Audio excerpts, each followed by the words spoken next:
ভাসুর কর্তৃক শ্লীলতাহানির চেষ্টা গৃহবধূর ঘটনা মেলাঘর থানাধীন চন্দুল নোয়াবাড়ি বনকুমারপাড়া এলাকায়। জানা যায় মঙ্গলশ্রী দেববর্মা এবং তার স্বামী মঙ্গলপদ নোয়াতিয়া বনকুমারপাড়া বসবাস করতেন। ওই এলাকায় বাসিন্দা তার ভাসুর কর্ণমণি নোয়াতিয়া বসবাস করতেন।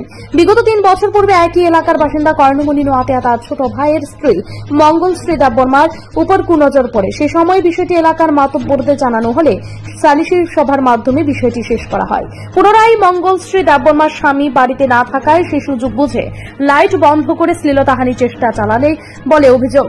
পরবর্তী সময় মঙ্গলশ্রী দেববর্মা চিৎকার করে বিছানা থেকে উঠে ঘরে লাইট জ্বালিয়ে রেখে তার ভাসুর কর্ণমণি নোয়াতিয়াকে। পরবর্তী সময়ে সে দৌড়ে চলে আসে শ্বশুরের ঘরে। শ্বশুর শাশুড়িকে পুরো বিষয়টি জানানো হলে তাদের পক্ষ থেকে চুপ থাকতে বলা হয়। পরের দিন স্বামীকে বিষয়টি জানানো হলে স্বামী তার স্ত্রীকে নিয়ে কর্ণমণি নোয়াতিয়ার বাড়িতে যায় জিজ্ঞাসা করার জন্য। ঠিক তখনই কর্ণমণি নোয়াতিয়া তেলে বেগুনি জলে তার ছোট ভাইয়ের উপর লাঠি দিয়ে আঘাত করে। অবশেষে মঙ্গলশ্রী দেববর্মা তার স্বামী মঙ্গলপদ নোয়াতিয়া মেলাঘর থানায় একটি লিখিত অভিযোগ করেন কর্ণমণি নোয়াতিয়ার বিরুদ্ধে। অবশেষে বিবাদী কর্ণমণি নোয়াতিয়াকে অ্যারেস্ট করে মেলাঘর থানা। কি নাম আপনার? মঙ্গলশ্রী দেববর্মা। বাড়ি কোনখানে? বনকুমারপাড়া। আচ্ছা, কি তুইছে কনসেপ্ট আপনার সাথে? আমার সাথে হ্যাঁ গরজ হ্যাঁ গরজ হচ্ছে কেডা যে নাম কি দেবে? কর্ণমণি নোয়াতিয়া। আচ্ছা, এরপরে তুই গরজ গিয়া হ্যাঁ লাইট বন্ধ করছি। তো এ সময় আমি চিনছি না কেদা দেখছি না, আমি জানি আমি দেখছি না। তুই আমার লগে ঘুমাইছে এর লাগে আমি তাই চিনছি। তুই আমি মা বাবার কইতো গেছিলাম এসবে ইচ্ছা চলে গেছি।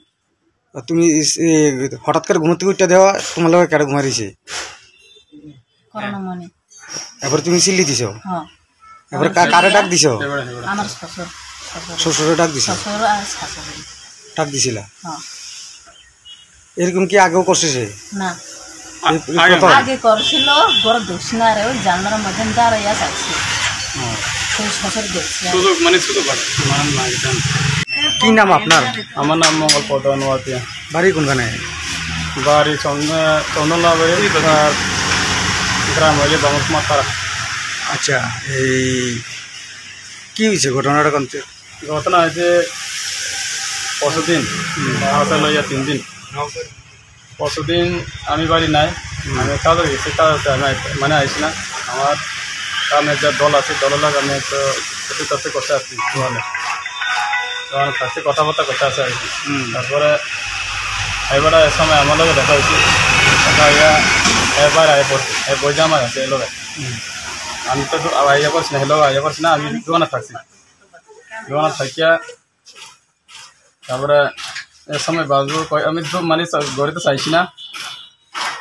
তারপরে আইসি সময় প্রায় 11টার উপর বাজে তারা মানে এরকম হয়েছে। ঘটনাটা হয়েছিল আর কি। বাড়িতে কি শুনছেন আপনি?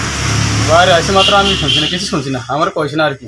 আচ্ছা, তারপর ভোর সকালে আমি রবার কারণ লাগে আমি তো ঘুমাই রয়েছি। তারপরে আমাদের কইছে আর কি। কিতা কইছে? রবার কারণ লাগে ওটা ওটা আমি উঠছি। আমি কইছে আজকে কাটা বতো না, আজ শরীরটা ভালো না।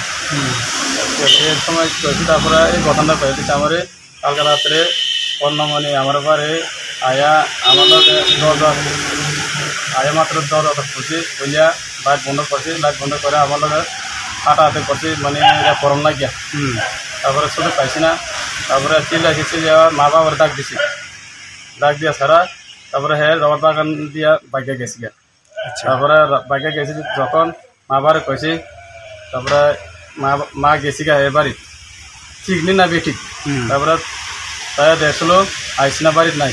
তারপরে একটু পরে আয় পড়ছি। আয়া সেটা কয় মারে কইছে আর কি এই ঘটনাটা মানে কেউ কইছি না, কইলে ভেজাল আছে। কাকারে 10,000 না 5,000 15,000 পর্যন্ত দিয়া তারা মানে এই কথা যে মানে কেউ না কই, মানে কেউ না শুনি টাকাটা দিব আর কি। কইছে বাবার তার মারে কইছে এটা যদি তুমি কাকি পরে কি কাকি যদি কথা তুমি কইলে তোমার শরীর আর মাথা আলাদা করে দিবে এই কথা কইছে আর কি।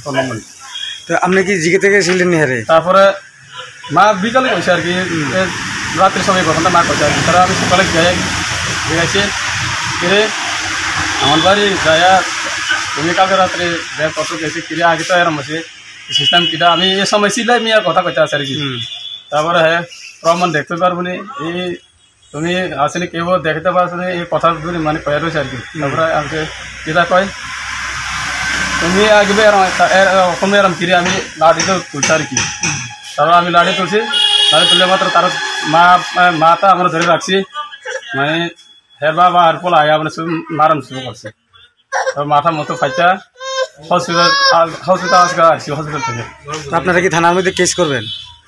থানার মধ্যে আমি কেস করলে আগে করি এটা কেস করবো বলতে আমার পরিবারে মানে রেপ করোনা গাইছে এই জায়গায় আমি কেস করবো।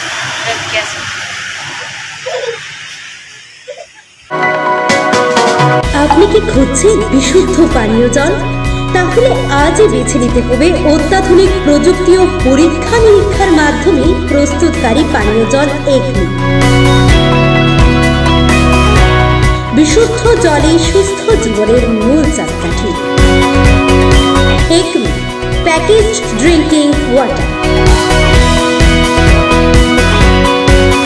Bureau report, news Tripura 24।